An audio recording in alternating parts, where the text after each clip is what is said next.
What's going on, everyone? My name is Berk, and today I'll be bringing you, it's just me, Matty, impersonating Berk's intro because he could not make it this week. I believe he is out on vacation. So with that being said, I will be carrying the load for the Pick'em crew, the final week of the regular season of the Pick'em crew, on my own. So without further ado, we will get started. So, okay. If you look at the screen for Week 11, you will see that this is probably one of the worst weeks, if not the worst week of this season in terms of how everyone did with the picks. The fans did pretty well. I wouldn't say pretty well, but I would say decently well considering how everyone else did, with a solid 4-4 record for Week 11. But then you have guys like myself and Rob going 2-6. I don't think I have ever gone 2-6 for both of my seasons here on the Pick'em crew. And because I went 2-6, then both Berk and Nick picking the same exact things both jumped me by one. So after having like a 4-game lead some point in the middle of the season, I finally got passed by Berk and Nick, who have been slowly creeping up on me these last few weeks. And yeah, so that kind of stinks. I don't know what the rules for the playoffs will be, or if we'll just do it for the regular season, the competition for the Pick'em crew, but with that being said, it's not looking too good for me, especially because Nick has a better lock record than me. So, yeah, we really did not do too well this week with a bunch of 4-4s, which, you know, aren't bad, but definitely not great. We have only 2 6-2s, which those are pretty good records, but then we have a handful of 3-5s, and like I said before, even a couple 2-6s. So a lot of red on the screen, which is kind of unusual. We've been doing pretty well this season overall, but yeah, so that's just the way it goes sometimes. So anyway, with all that being said, we will move on to the final week of the regular season for GBA Season 7 Pick'em Crew. So now, Week 12 starts us off with the Free State Torcats, coached by Duncan Knee Deep, going against the Florida Gators, coached by Gator. So, kind of a tough one to pick because team matchup-wise, I kind of do like Duncan's matchup a little bit. Things like Weavile really could do a number and have a field day against Gators' team. So a well-played Weavile is a huge threat. And Duncan's team just generally has a lot of speed and offensive power, which could be tough for Gators' team to handle. But Gators' team is pretty balanced and well-rounded. So with the way he's been playing, I do think that, without a doubt, he could handle it. It's just one of the reasons I actually decided to go with Gator here is because he has, without a doubt, really impressed a lot of people this season, including myself. Duncan has also, but I think Gator more so. And Gator's also coming off a gigantic win against Chimpack last week, who is, without a doubt, known to be one of the most consistent coaches in the GBA. So that was huge. And I believe he's either locked for the playoffs or has a really good chance to make it at this point. So good for him. First season, and he's really in the playoff race. That's amazing. Duncan, I believe, is out of playoff contention because I remember last week Berk said that he was he had a really difficult or a really slim chance to make the playoffs, and he lost. So he actually lost to Dan. So it doesn't really look too good for Duncan in terms of playoffs. So I think when it comes to winning this match and making playoffs, Gator's going to want it a lot more, and he's also coming off more momentum. So because of that, I decided to go with Gator here. It seems that only Bill has gone with the Torcats here. I could see Duncan taking it, but I just think that Gator has been more solid throughout the season, and he just has so much more of a reason to win this game, especially coming off of so much momentum with probably the biggest win of his season against Chimpact, because he did beat MV Week 1, but this one is where it really, really counted. This is like, you know, crunch time where he needs to try to make the playoffs, and he did exactly just that. So good on Gator. And with that being said, we will move on to the next match. So the next one we have is the Milwaukee Sawsbucks, coached by Steve. And then we have the New Orleans Pelipers, coached by John, a.k.a. Pokemon. Now, John has been doing very well this season. He really has stepped up his game over the past couple seasons. I'm really looking forward to seeing what he can do in the playoffs. I believe he's a lock for the playoffs at this point because he's constantly winning. I hardly remember weeks where John has lost. So I don't know his exact record, but if he wins this week, which I think he's pretty likely to, then he's got to be making the playoffs. So interesting to see John back in the playoffs again. I can't remember when the last time he made it was. I don't think he made it season 5. I know he was in it season 4, and he went pretty far. He was expected to make the championship, but I remember A-Drive won. So should be interesting to see John back in the playoff race again. He's really been doing well, like I said, and his content is very enjoyable. So I'm looking forward to that. And he's going against Steve, who after week 1 has really struggled to get back on his high horse and continue the momentum. He's just, I don't believe he's won a game since. And with that, all that negative momentum, it's going to be tough for Steve to take his team, which I don't believe is a very solid team. It's undermanned without a doubt, and it just is kind of awkward. I don't think he's going to be able to beat a pretty solid team and just coach who's been playing consistently well the entire season without some kind of crazy things happening in John. So with that being said, I decided to lock for John this week because I think that his chances are really good against Steve. And I don't know how this affects seeding, but we know that when it comes to Steve, he has no chance at the playoffs. His only reason to play is just for fun. So in John's case, this game will mean more to him than it does to Steve either way. So moving on to the next match is a very interesting match. It'd be cool to see this one happen in the playoffs because these guys are both locked to make the playoffs going into this week. It's George, coach of the San Francisco Arcanines, versus Mono, coach of the Tampa Bay Lux Rays. These guys, for this week, I don't know if they're going to bring memes or if they're just, actually going to put up a good fight. I don't know what they're going to do. But usually when you're going into the playoffs and you're locked to make the playoffs and you may have to play the same person, you often don't want to show or reveal your strategies going into the playoffs on what you might want to bring in the real game. So without a doubt, I don't think they're going to be giving their all and showing exactly what they are considering bringing in the playoffs. I don't think they're going to want to bring their best teams here.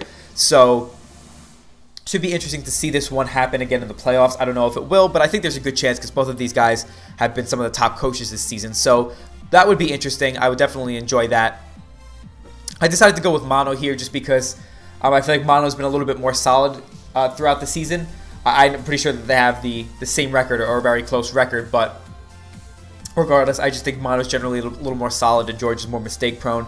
But George is phenomenal as well, and he can catch anyone off guard, especially with his crazy team build. So should be an interesting match, but like I said, I can't imagine that they would really go too hard against one another in this match, considering there's a pretty high chance that they'll have to play again in the playoffs, which, revealing their secrets and strategies now would not be the best idea going into that. So I'm just going to go with Mono, but I know this one could easily go either way. So next up, we have the Pittsburgh Piratas versus the Bo Russia Donphan. Now, I decided to go with Bo Russia Donphan. Tup hasn't won a game this season, so it's really tough to pick for him here. He I don't know, just losing every single week.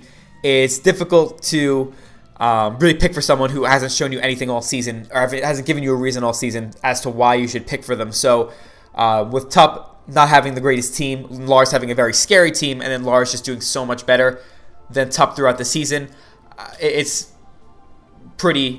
was pretty easy for me to just go with Lars in this one. It would be nice to see Tup get an upset, but like I said, it's just too hard to pick for Tup at this point. So actually, a couple people did go with Tup, though. We have both the Confusion and Bill going for Tup.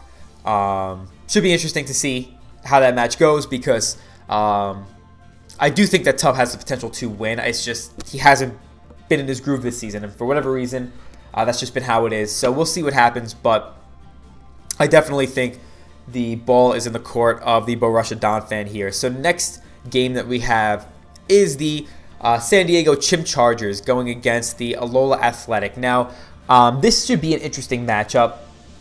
I definitely think MV has been the more solid coach throughout the season. His record shows it by far. But Calum has been doing... sometimes I say Calum, sometimes I say Callum. I believe it's Callum. What's it called? What was I going to say? Oh, yeah. But Callum has impressed me throughout the season, without a doubt. And I do like his team, so I know that he's got a shot here. But I still think that Envy's just been so strong in the season that it's also hard to pick against him. And this may help his seeding if he wins this game. Whereas I don't believe Callum has a chance to make the playoffs anymore. So with that being said, I think that this game means a lot more to Envy. And I think, like I said, Envy just has a lot more experience and is more solid of a coach overall. So that's why I'm just going to have to go with Envy here. But I definitely think that Callum does have a chance with his really powerful team. So moving on to the, moving on to the next one, we have the Utah Jasmine going against the San Francisco Giants. Now, this one is really tough to pick. I constantly keep picking against Gio, and he keeps upsetting me. So he keeps winning when I pick against him, and I picked against him again here. So it's nothing against Gio. I just really think that Necro is going to be gunning for this game because I believe he's not guaranteed for the playoffs, and I think he's still got a shot, whereas I believe Gio is guaranteed for the playoffs. So I could be wrong there, but that's what I remember Berk saying last week, something along those lines. So if that is the case, then this match has to mean a lot more to Necro, because if he wins, then his chances of making the playoffs go up, whereas if he loses, he probably does not make the playoffs. So if Gio's a lock, then he could kind of coast this week and not have to go too hard. So this should be an interesting match. I think that both coaches are on a similar level. When Gio's playing at his best, I definitely think he could beat Necro, but Necro is very good, and I think overall he's more consistent. Gio's definitely been hit or miss this season, so I'm going to go with Necro here, but Gio's been constantly picking it up these last few weeks to the level that he was playing earlier last season. So it's definitely great to see Gio back at his best because he really is a big threat when he is playing well. So should be an interesting match for sure. Definitely looking forward to watch this one. In terms of team matchups, this one's kind of tough. I feel like it could really go either way. Both guys have big threats and good defensive checks to one another. So should definitely be a fun match to watch. But who knows? Only time will tell to see what happens. And yeah, I'm rooting for Necro here because I need to get some picks back over George and Nick. Not George, Berk and Nick, because they keep picking the same things over and over again. And they keep beating me. So now next we have the St. Louis Rampardos going against the Philadelphia Scissors. And I just had to go with the Philadelphia Scissors here. Chimpak's definitely been the more solid coach. Dan is coming off a very big win, though, against Duncan. And Chimpak is coming off a loss to Gators. So the momentum is in Dan's favor in that regard. But I just think Chimpak's built up so much momentum this season that, he still has the advantage there just because he's been playing really well. And this is one of his first losses in a while. So I do think that Chimpak does have the advantage. I do think he has the team matchup as well. I often think that Chimpak has the team matchup because his team is very, very scary and overloaded. So prepping for that team must be really obnoxious. Then also, Dan has no shot at the playoffs at this point. So for him, he could just, do whatever he wants, try to have some fun.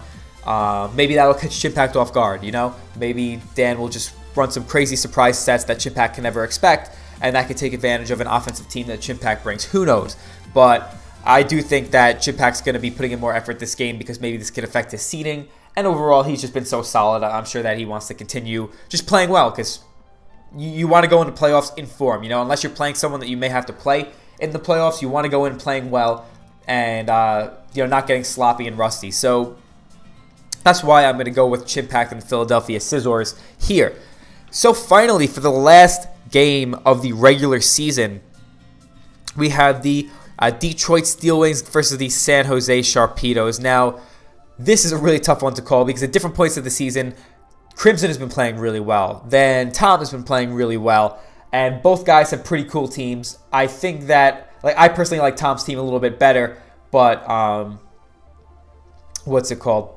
I think overall the team matchup is, relatively even. If there's nothing that makes me think one guy has a major advantage over the other. Now, I think that the Steel Wings have been a little more solid overall throughout the season than the Sharpedos.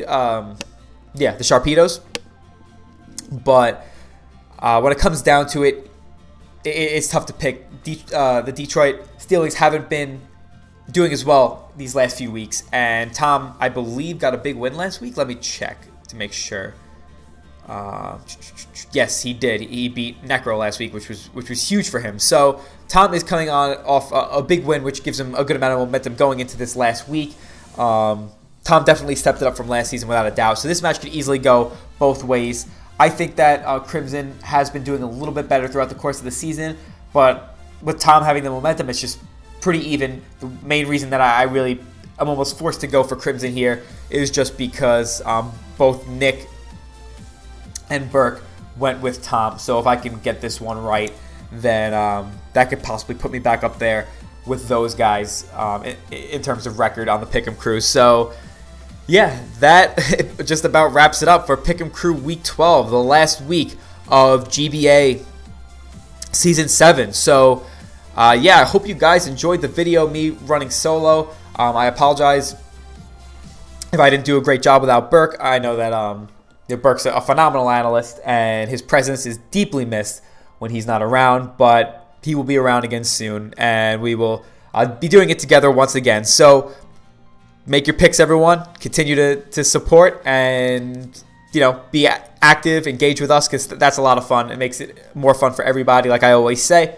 And look forward to the playoffs, because this season has been so exciting and unpredictable that I can't even imagine what the playoffs are going to be like. So I'm definitely looking forward to it. I hope you all are as well. And with that being said, I hope everyone has a fantastic day, and I will see you all in the next one. Later.